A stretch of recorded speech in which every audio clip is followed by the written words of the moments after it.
అందరికీ నమస్కారం. మీనాకుమారి చదిలవాడ. రామనామ మహిమ గురించి ఈ వీడియోలో తెలుసుకుందాం.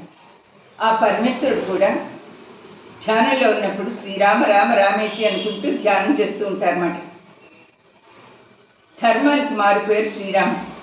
మనిషిగా పుట్టింది ఆ శ్రీరాముడు. శ్రీరామరక్ష సర్వ జగద్రక్ష అని పెద్దలు అంటారు. చెడు మాట వింటే అయ్యో రామ అంటారు. వినకూడని మాట వింటే రామ రామ అంటారు. వయసు అయిపోయిన వాళ్ళు రామకృష్ణ అంటారు. సుఖశాంతిగా పరిపాలన ఉంటే రామరాజ్యం అంటారు. రాముడు మంచి బాలుడు అని కూడా అంటారు. ఆదర్శ దాంపత్యానికి సీతారాములే ముఖ్యం అంటారు. విష్ణు సహస్రనామాల్లో శ్రీరామ రామ రామేతి రమే రామి మనోహర్మి సహస్రనామ తత్తుల్యం రామనామ వరానని ఒక్కసారి చదివితే 1000 నామాలు చదివిన ఫలితం వస్తుందంటారు.